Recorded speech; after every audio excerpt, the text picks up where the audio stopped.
दिल्ली की नई महिला मुख्यमंत्री रेखा गुप्ता तो रणवीर अलाहाबादी और समय रैना से भी एक कदम आगे हैं।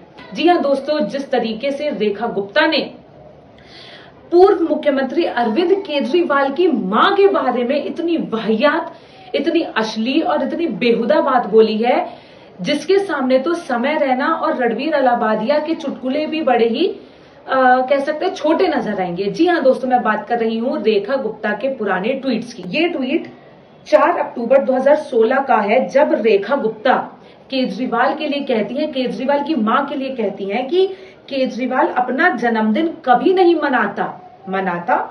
केजरीवाल अपना जन्मदिन कभी नहीं मनाता। उन्होंने अपनी मां से घटना का वीडियो मांगा था जिसे वो नहीं दे सकी थी। ध्यान से सुनिएगा, केजरीवाल अपना जन्मदिन कभी नहीं मनाता। उन्होंने अपनी मां से घटना का वीडियो मांगा था जिसे वो नहीं दे सकी थी। घटना का वीडियो मांगा था जिसे वो नहीं दे सकी थी। रेखा गुप्ता को शर्म आनी चाहिए कि किस तरीके के बयानात उन्होंने सरेआम सोशल मीडिया पे एक अगले व्यक्ति की मां के लिए पोस्ट किए। दोस्तों, मैं रेखा गुप्ता जी से पूछना चाहती हूँ कि आखिर वो कौन सी घटना थी जिसका वीडियो केजरीवाल को नहीं मिला और जिसके कारण वो अपना जन्मदिन नहीं मनाते। मतलब कितनी अश्लील वाहियात बातें। ये शायद समय रैना और रणवीर अलाहाबादिया के उन गंदे चुटकुलों से भी ज्यादा गंदी बात है। रेखा गुप्ता है, रेखा गुप्ता तो एक पॉलिटिशियन है, रेखा गुप्ता तो एक राजनेता है। एटलीस्ट उन्हें एक अपने विधायक पद की गरिमा तो बरकरार रखना चाहिए था। जी हाँ दोस्तों, मैं बात कर रही हूँ दिल्ली की नई महिला मुख्यमंत्री रेखा गुप्ता के आचरण की, व्यवहार की, जिस तरीके के उनके पुराने बयानात, उनके ट्वीट्स सामने लगातार वायरल हो रहे हैं, लगातार सामने आ रहे हैं। ऐसे में एक चिंता करने वाला विषय कि भैया बीजेपी को रेखा गुप्ता के अलावा और कोई मुख्यमंत्री नहीं मिला था क्या? अब दोस्तों अगला ट्वीट देखिए। 14 मार्च 2019 का मनोज तिवारी का एक ट्वीट था कि 8वीं कक्षा में अपने पिता को खो दिया। मेरे मृतक पिता के लिए दिल्ली के मुख्यमंत्री ने किस भाषा का इस्तेमाल किया वो देखिए। केजरीवाल बुरी तरह बौखला चुका है। ये मनोज तिवारी जो बीजेपी सांसद है, उन्होंने केजरीवाल के लिए 2019 में ये ट्वीट लिखा। इस पे रेखा गुप्ता का किस तरीके से रीट्वीट आता है, रेखा गुप्ता कितनी वाहियात तरीके से शब्दावली का इस्तेमाल करती है, सुनिए। रेखा गुप्ता लिखती हैं कि अरविंद केजरीवाल, दिल्ली तेरे बाप की नहीं है जो तू यहां मुख्यमंत्री बनकर बकवास कर रहा है। शायद रेखा गुप्ता ही भूल गई है कि अगर वो मुख्यमंत्री भी बन के बैठे हैं तो वो दिल्ली की जनता का मत था जो वो मुख्यमंत्री बन के बैठे हैं। लेकिन फिर भी वो क्या कह रही है कि दिल्ली तेरे बाप की नहीं है जो तू ऐसे बकवास कर रहा है। दिल्ली जनता की है, मतलब दिल्ली जनता की है, और जनता ही तुझे तेरी मां की कोख में वापस भिजवाएगी। मतलब कितने अश्लील, गंदे, वाहियात शब्दावली का प्रयोग, कितने वाहियात बयान की। ये आपकी वही रेखा गुप्ता है जो आज के समय पे दिल्ली का मुख्यमंत्री बन के बैठी हैं। वो कहती हैं कि तुझे तो दिल्ली की जनता ही तुझे तेरी मां की कोख में वापस भिजवाएगी। और लास्ट में दोस्तों शब्द कमीना कहीं का। कमीना कहीं का मतलब कमीना जैसे अभद्र टिप्पणी, वाहियात टिप्पणी किसके द्वारा इस्तेमाल किया गया है? जो आज के समय पे दिल्ली की मुख्यमंत्री बन के बैठी है। बेहद ही शर्मनाक। आगे एक और ट्वीट आपके सामने राहुल गांधी ने लिखा था कि ये 14 सितंबर 2021 का ट्वीट है कि जो नफरत करे वह योगी कैसा। तो इस पे रेखा गुप्ता क्या लिखती है, जिसके दादा कब्र में वो हिंदू कैसा।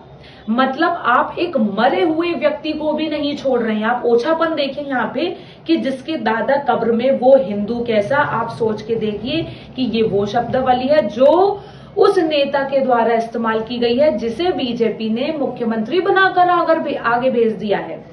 ऐसी क्या नौबत आ गई थी कि रेखा गुप्ता को ही आपको मुख्यमंत्री बनाना पड़ा, जिनका पास्ट इतना विवादास्पद रहा है। आगे देखिए, रेखा गुप्ता का एक और बहुत ही वाहियात, और कह सकते हैं कि रेखा गुप्ता खुद एक महिला है, लेकिन फिर भी वो खुद एक महिला होकर एक दूसरी महिला के बारे में कितनी अपशब्द, कितनी वाहियात बातें करती हैं। रेखा गुप्ता प्रियंका गांधी के लिए पूतना और शूर्पणखा जैसी बातें कर रही है। आपके सामने ये ट्वीट रेखा गुप्ता लिखती हैं कि Ravan sent his sister Shurpanakha to defeat Ram, यानी रावण ने अपनी बहन शूर्पणखा को भेजा था राम को हराने के लिए। दूसरा, Kansa sent his sister Putana to kill Krishna, मतलब कंस कंस ने अपनी बहन पूतना को भेजा था किसे मारने के लिए? कृष्णा को मारने के लिए। Hiranyakashyap sent his sister Holika to kill Prahlad. Hiranyakashyap ने अपनी बहन होलिका को भेजा था प्रहलाद की मृत्यु के लिए। इसी तरीके से Rahul Gandhi sent his sister Priyanka for Modi ji. मतलब इतनी वाहियात टिप्पणी रेखा गुप्ता जी कहती हैं कि जिस तरीके से रावण, कंस और हिरण्यकश्यप ने अपनी अपनी बहनों को राम, कृष्ण और प्रहलाद को मारने के लिए भेजा था, ऐसे ही राहुल गांधी ने अपनी बहन प्रियंका को भेजा है मोदी जी को मारने के लिए। मतलब आप सोच के देखिए कि प्रियंका गांधी जो खुद एक महिला हैं, उनके लिए कितनी वाहियात टिप्पणी का इस्तेमाल किया जा रहा है रेखा गुप्ता द्वारा।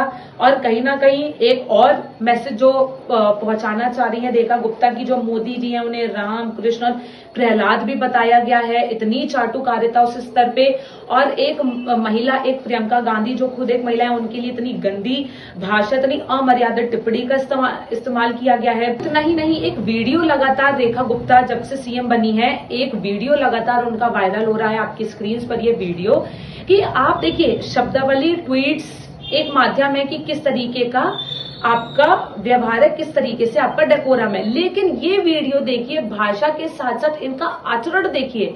भाषा तो अमर्यादित है ही, लेकिन इनका आचरण देखिए, मतलब कितना ही असभ्य, अभद्र। और इस वीडियो में आप देख सकते हैं कि अगर यहाँ पे सबसे ज्यादा कोई हिंसात्मक आचार में दिख रहा है तो वो खुद रेखा गुप्ता ही है। और इतना ही नहीं, जिस तरीके की इनकी शब्दावली रही है, जिस तरीके का इनका ये आचरण दिख रहा है, मैं पूछना चाहती हूँ बीजेपी से कि अगर आपको किसी गुप्ता को ही बनाना था तो विजेंद्र गुप्ता आपके सामने एक बहुत अच्छा ऑप्शन थे, मोहन बिष्ट आपके सामने बहुत अच्छे ऑप्शन थे, लेकिन फिर सतीश उपाध्याय आपके सामने एक बहुत अच्छे ऑप्शन थे, लेकिन फिर भी आपने एक ऐसी महिला को मुख्यमंत्री बनाया जिसको अपने आचरण का, जिसको अपने व्यवहार का, अपने बयानों का ही कोई एहसास नहीं है कि वो किस स्तर पे, किस नीच स्तर पे जाके इस तरीके के बयान देती हैं। और अब जरा सोच के देखिए कि आगे आने वाले समय में दिल्ली की मुख्यमंत्री के तौर पे जब वो एक नॉर्मल विधायक थी, एक नॉर्मल बीजेपी के नेता थी, तब वो इस तरीके की अभद्र टिप्पणी कर रही थी। अब आप सोच के देखिए, जब उन्हें एक अल्टीमेट मुख्यमंत्री की पावर मिल जाएगी तब वो किस तरीके का आचरण दिखाएंगी। मैं बीजेपी से ये पूछना चाहती हूँ। अब बीजेपी का जो स्तर लगातार गिर रहा है, ये बेहद ही चिंताजनक है। एक समय था जब सुषमा स्वराज जैसे मुख्यमंत्री बीजेपी ने दिया, वो समय था शीला दीक्षित वाला गोल्डन टाइम, जो दिल्ली को इतनी खूबसूरत महिला मुख्यमंत्री मिली, जो कह सकते हैं अपने आचरण में, अपने व्यवहार में बेहद खूबसूरत थी, जिन्होंने दिल्ली की तस्वीर बदल के रख दी। सुषमा स्वराज, शीला दीक्षित। और एक तरफ अब ये है रेखा गुप्ता, ना जाने किस तरीके की टिप्पणी कर रही है, ना जाने किस तरीके की भाषा का इस्तेमाल कर रही हैं। इन तमाम बातों को लेके आप क्या सोचते हैं? दिल्ली की मुख्यमंत्री रेखा गुप्ता कितनी सही मुख्यमंत्री बन पाएंगी? जिस तरीके का इनका पुराना रिपोर्ट कार्ड रहा है, क्या कहना चाहेंगे इनकी महिला मुख्यमंत्री होने को लेके? कमेंट सेक्शन में हमें जरूर बताएं। तब तक के लिए मुझे दीजिए इजाजत। नमस्कार।